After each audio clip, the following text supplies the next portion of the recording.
தமிழ் பேசும் மக்கள் ஊடகம் SS நியூஸ் டிஜிட்டல் 24/7 கனெக்டட். எல்லாருக்கும் வணக்கம். கட்டா குஸ்தி 2 ஆடியோ அண்ட் ட்ரெய்லர் லான்ச் அன்னைக்கு வெரி எக்ஸைட்டட். பார்ட் 1 எப்படி உங்கள் எல்லாரும் என்டர்டெயின் பண்ணிச்சோ பார்ட் 2 கண்டிப்பாக அதே அளவுக்கு என்டர்டெயின் பண்ணணும்னு நாங்கள் ரொம்ப ஸ்ட்ராங்காக நம்புகிறோம். அண்ட் செல்லா படத்தோட டைரக்டர் ரொம்ப வருஷமாக என் கூட ட்ராவல் பண்ணிட்டு இருக்காரு. கிட்டத்தட்ட 11 வருஷம் 12 வருஷம் ரிலேஷன்ஷிப். அது ஒவ்வொரு படத்துலையும் இம்ப்ரூவ் ஆகிட்டே இருக்குன்னு சொல்லுவேன் நான். அண்டு என்னோட காமெடி இம்ப்ரூவ் ஆயிருக்கு அப்படின்னு கேட்டிங்கன்னா அது காரணமே செல்லா தான். வேலனவத்ரா வெள்ளக்காரனோட writer and co director. And அதுக்கப்புறம் சிலுக்குவார்பட்டி சிங்கம், கட்டா குஸ்தி, இப்போ கட்டா குஸ்தி 2. ஸோ ரொம்ப ஒரு நல்ல ஜேர்னி இது.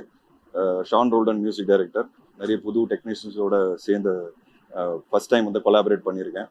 பாபா பாஸ்கர் மாஸ்டர், அப்புறம் சுப்ரீம் சுந்தர் மாஸ்டர். ஸோ எல்லாருமே ரொம்ப நல்ல எஃபர்ட் போட்டிருக்கோம். அண்ட் குஸ்தி இருக்குது, ஃபேமிலி ஃபன் இருக்குது, காமெடி இருக்குது, இமோஷன் இருக்குது, பெண்களுக்கு இருக்குது, சின்ன பசங்களுக்கு இருக்குது. ஒரு சின்ன பாப்பா ஜாரா நடிச்சிருக்காங்க. ஸோ இந்த மாதிரி குடும்பங்களோட பார்க்குற ஒரு படமாக இருக்கும். அண்ட் கண்டிப்பாக தியேட்டர் ஜூலை 3 அன்றைக்கி வாங்க, படம் பாருங்கள். அண்ட் ட்ரெய்லர் இன்னைக்கு ரிலீஸ் ஆக போது. கண்டிப்பாக அவங்க எல்லாருக்கும் பிடிக்கும். ஆல்ரெடி சம்பவக்காரி சாங் சூப்பராக போயிட்டுருக்கு. So I'm really looking forward to July 3.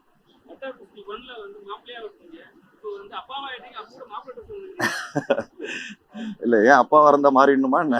ஸ்மார்ட்டா இருக்க கூடாதானே? ஸோ இல்ல கரெக்ட். இல்ல அது அது அதுக்கு ஒரு ஸ்மார்ட்னஸ் இருக்குல்ல, அதனாலதான். ஆமா ஆமா.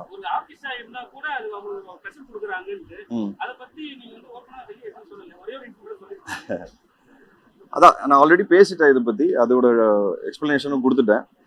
அதுதான் சோஷியல் மீடியா. பாருங்க, மறுபடியும் எக்ஸ்பிளைன் பண்ண வேண்டியதா இருக்கா ஒரு விஷயத்த? அதுதான் சொல்றேன், மறுபடியும் சொல்ல வேண்டியதா இருக்கு. அதுதான் சோஷியல் மீடியாங்கிறேன் நான். எனக்கு பிரச்சனை இல்லை, நான் திருப்பி சொல்றேன். நான் என்ன நடந்ததுங்கிற ஒரு இன்சிடென்ட்டை ரஜினி சார் என்ன பேசியிருக்காரு அப்படின்னு சொல்லி தான் ரஜினி சார் விஜய் தான் கூப்பிட்டுருக்காரு. அவர் என்ன பேசியிருக்காருன்னு தான் நான் சொல்லியிருக்கேன். ஏன்னா நிறைய பேர் என்ன சொல்றாங்கன்னா, விஜய் சார் ஏன் கூப்பிடல, தலைவரை மட்டும் தலைவர் ஏன் கூப்பிட்டு, இதனால தான் சொன்னேன். ஏன்னா சார் என்ன பேசியிருக்காரு, அவர் விஜய்க்கு எனக்கு எந்த பிரச்சனை அப்படிதான் பேசியிருக்காரு. விஜய்ங்கிற வார்த்தை தான் யூஸ் பண்ணியிருக்காரு. அதுதான் நானும் எடுத்து சொல்லியிருக்கிறேன். அப்புறம் ரெண்டாவது என்னன்னா, விஜய் சார் சொன்ன மாதிரி தான் இக்னோர் நெகட்டிவிட்டி, அவ்வளோதான் நானும் சொல்லுவேன். இது நடக்கும். இது we are all used to it. இது ஃபர்ஸ்ட் டைம் எனக்கு நடக்குது. புதுசாக இருக்கு எனக்கு. பட் நான் யாரையும் புண்படுத்துறதுக்காக எதுவுமே பேசலை. நான் ஒரு எக்ஸாம்பிள், சோஷியல் மீடியா தான் நான் அகேன்ஸ்ட். சோஷியல் மீடியாவில் இருக்கிற வயலன்ஸ் இல்லை வன்மம் தான் எனக்கு பிடிக்கலங்கிறேன். அதுக்கு நான் கன்ஃபார்மாக அகேன்ஸ்ட். அது நான் இப்போ கூட நிற்பேன். நான் சொன்னதில் எந்த தப்பும் இல்லை.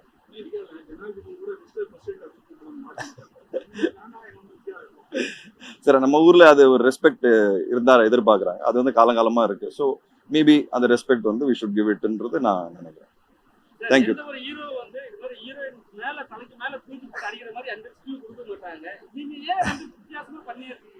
அதான் சார், இப்போ நீங்க சொல்றீங்க பாத்தீங்களா சார், அதனால தான் அது இல்ல, அது எனக்கு ஒரு சந்தோஷம் கொடுக்குது. வித்தியாசமான படங்கள் பண்ணும்போது, இப்போ நீங்க ரெக்கக்னைஸ் பண்ணி வித்தியாசமான விஷயங்கள் பண்ணும்போது அந்த மக்கள் கிட்ட கிடைக்கிற பாராட்டு, அது எல்லாமே எனக்கு ரொம்ப பிடிச்சிருக்கு. ஆக்சுவலா அதுக்கு தானே சினிமாவுக்கு வந்தோம். ஸோ இந்த மாதிரி புதுசாக பண்ணும்போது அந்த முயற்சி பாராட்ட போது I feel very happy, very excited. ஒரு கிக்கு கிடைக்குது எனக்கு. அண்ட் கண்டிப்பாக இந்த படத்துலையும் சில புது விஷயங்கள்லாம் இருக்கும். ஸோ நீங்கள் கண்டிப்பாக படம் பாருங்க. ஜூலை 3 அன்னைக்கு நீங்கள் பார்த்து சொல்லுங்க. தேங்க்யூ. எல்லாருக்கும் வணக்கம். ரொம்ப சந்தோஷம். கட்டா குஸ்தி 2ஓட ஒரு டீம் பிளேயரா இங்கே உங்கள் முன்னாடி நின்று என் ஃபில்மை பற்றி பேச முடிய அந்த வாய்ப்பை கிடைச்சதுல ரொம்ப சந்தோஷம். செல்லா சார் எனக்கு ஃபர்ஸ்ட் மூவியிலிருந்து எனக்கு ரொம்ப பிடிக்கும். ரொம்ப நேர்மையான நன்மையுள்ள மனிதன். அவருக்கு இந்த மாதிரி ஒரு செகண்ட் பார்ட்டை அந்த ஃபிலிம் டைரக்டராக பண்ண முடிஞ்சதில் எனக்கும் ரொம்ப சந்தோஷம். அவரோட ஃபிலிமில் நான் ஃபர்ஸ்ட் டைமே சொல்லிட்டேன், சார் உங்களுக்கு நெக்ஸ்ட் ஹீரோயினா நான் தான், வேறு யாரையும் வைக்கக்கூடாதுன்னு. ஏன்னா எனக்கு செல்ஃபிஷாக அவர் கூட ஒர்க் பண்ணோன்னு ஒரு ஆசை இருந்தது. விஷ்ணு விஷால் சார் எனக்கு அவ்வளோ பெரிய ஒரு கேரக்டர் ஃபர்ஸ்ட் பார்ட்டில், அவ்வளோ நல்லா அவர் not just the hero but also the producer of the movie. அவர் அவ்வளோ நல்லா அந்த மூவியை மேக் பண்ணிட்டேன். அந்த ப்ரொடியூசராக என்னென்ன பண்ணணுமோ அதெல்லாம் பண்ணிட்டேன். அதனால தான் எனக்கு இவ்வளோ நல்ல ஒரு வாய்ப்பாக கிடைச்சிது, இவ்வளோ நல்ல ஒரு பிளாட்ஃபார்ம் கிடைச்சிது. எப்போவும் I will always be grateful for the opportunity that Gatta Kusthi 1 gave me and கட்டா குஸ்தி 2. எனக்கு ரொம்ப சந்தோஷம். எனக்கு திருப்பி வீட்டுக்கு வரும்போது நம்ம எந்த கவலையும் இல்லாமல் ஃப்ரீயாக இருக்கும்ல, அந்த ஒரு ஃபீலிங் தான் இந்த டீம் கூட ஒர்க் பண்ணும்போது. ஜாரா இருக்குது, நிறைய புது டெக்னீஷியன்ஸ் இருக்குது இந்த ஃபிலிமில். Just very happy to be part of this team, very happy to be part of a story which talks about families and relationships and சின்ன எங்களது ஒரு சின்ன வேர்ல்டு. அந்த சின்ன வேர்ல்டில் சின்ன பிரச்சனைகளும் சின்ன சண்டைகளும் ஆனால் பெரிய லவ்வும் பார்க்குறதுக்காக நானும் அவளுடன் காத்திருக்கிறேன். I am hoping that audiences also. Thank you.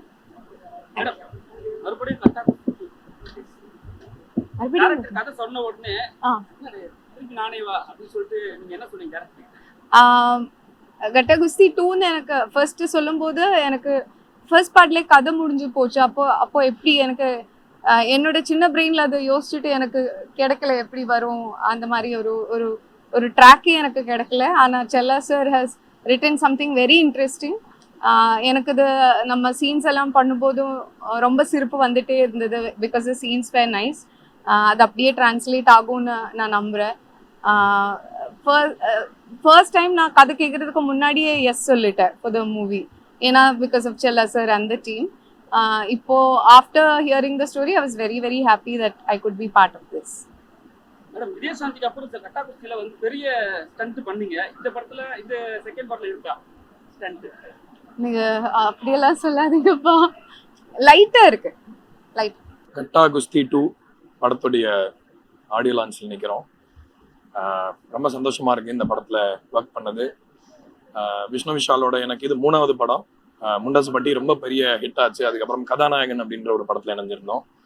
அதுக்கப்புறம் இந்த படத்துடைய பார்ட் 2ல அமைஞ்சிருக்கு ஒர்க் பண்றதுக்கு. ஸோ ரொம்ப வெரி வெரி ஹாப்பி.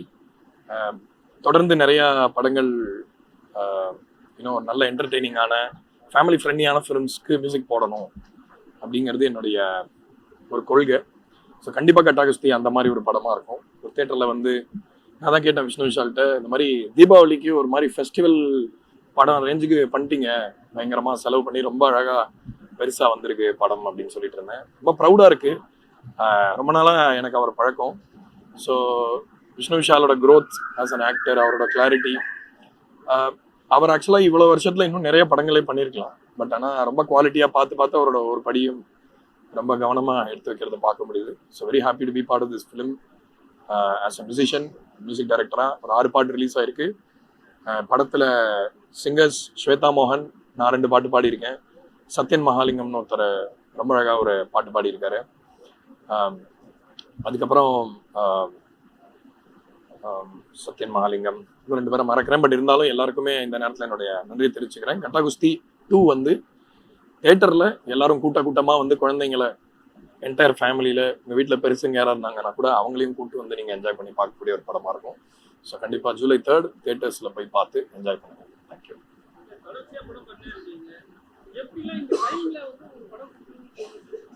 எனக்கு தோணல.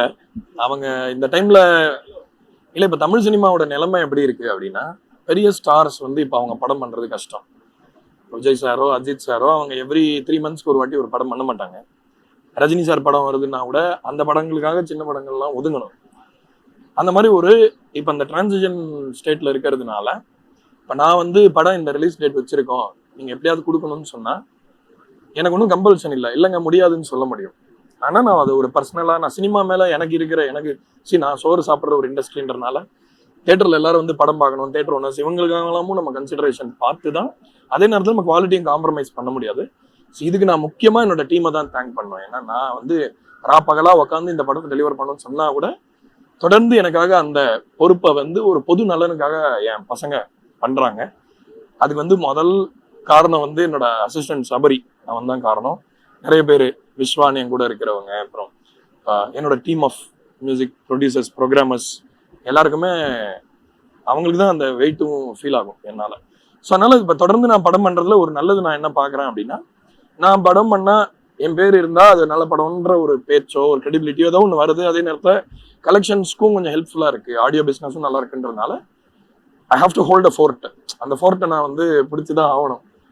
ஸோ இதை நான் வந்து ஒரு பணியாக பார்க்காம ஒரு சினிமாவுக்கு நாம பண்ணுற திரும்பி பண்ணுற விஷயமா பார்க்குறேன்.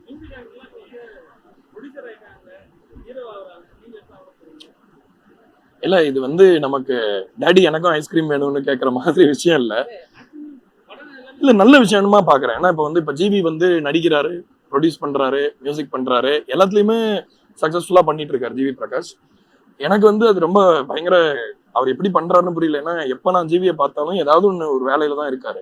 நான் ஒரு நாள் ஏதோ ஒரு பாட்டு பாடியிருந்தேன் அவருக்கு, ஒரு தனுஷ் படத்துல ஒரு பாட்டு பாடியிருந்த போது ஃபோன் பண்ணி, ஜிவி இது ஓகேவா அப்படின்னு கேட்டா, ஒரு நிமிஷம் நான் ஃபைட்ல இருக்கேன், திரும்ப கூப்பிடுறேன் அப்படின்னாரு. ரொம்ப ஆச்சரியமா இருந்துச்சு. அந்த மாதிரி ஆசைகள் எதுவும் எனக்கு இல்லை. ஆனா எனக்கு என்னன்னா, ஒரு ஒரு விஷயத்த நம்ம எடுத்துட்டோம்னா அது ரொம்ப சிறப்பா பண்ணணும், கலை ரீதியாகவும் நல்லா பண்ணணும். இப்ப கலை பண்றோன்ற பேர்ல ஒரு ப்ரொடியூசர் நடுரோட்டுக்கும் வரக்கூடாது. ஸோ அந்த மாதிரி ஏதாவது ஒரு பாசிபிலிட்டி இருந்தா கண்டிப்பா பண்ணலாமே, ஏன் பண்ணக்கூடாது? அதையும் பண்ணி பார்த்து இல்ல ஆசை இல்லை. அது வந்து நம்ம பண்றோம் ஒரு விஷயம் அப்படின்னா நம்மளை சுத்தி 10 இடத்துல மாங்காய் விழணும், அப்பதான் அதை பண்ண முடியும். ஏன்னா இப்ப நானே காசு போட்டு ப்ரொடியூஸ் பண்ணா வேற, எனக்கு ஆசைப்பட்ட மாதிரி பண்ணிக்கலாம். யாரோ ஒருத்தர் பணம் கொடுங்கன்னு சொல்லிட்டு நான் இஷ்டத்துக்கு பண்ண முடியாது இல்லையா? ஸோ அதனால அந்த க்ரூமிங்கான ஒரு டைம் வரும்பொழுது இப்ப நிறைய டைரக்டர்ஸ், ரைட்டர்ஸ், நிறைய டாப் அறிவாளிகள் எல்லாருமே எனக்கு ரொம்ப நெருக்கமானவங்க தான். அவங்க நிறைய பேர் இந்த ஐடியாவை கேட்டிருக்காங்க, இந்த மாதிரி ஏதாவது வேற ஏதாவது பண்ணறதுக்கு ஆசை இருக்கா அவங்களுக்குன்னு. ஆசை இல்லை, பட் ஒன்று எடுத்துட்டா ஜனங்களுக்காக தான் நம்ம பண்றப்ப, எனக்காக நான் பண்ற ஆர்ட் உங்களுக்கு புரியாது, ஆனா புரியும்னு எக்ஸ்பெக்ட் பண்ண முடியாது. ஆனா இப்ப நான் இன்னொருத்தருக்காக சமைக்கிறேன்னா அவங்க நல்லா இருக்குன்னு சொல்றதுக்காக நம்ம சமைக்கிறோம். அது ஹெல்த்தியா அன்ஹெல்த்தியான்றது வேற, அது உடம்புக்கு நல்லதா ரொம்ப சிறந்த உணவா அப்படியெல்லாம் தெரியாது. அதனால அதை பண்ணணுன்றதுக்கு ஒரு இது இருக்கு. அது வரும்பொழுது நம்ம கண்டிப்பா பண்ணி பார்ப்போம். உண்மை பேசும் மக்கள் ஊடகம் SS நியூஸ் டிஜிட்டல் 24/7 கனெக்டட்.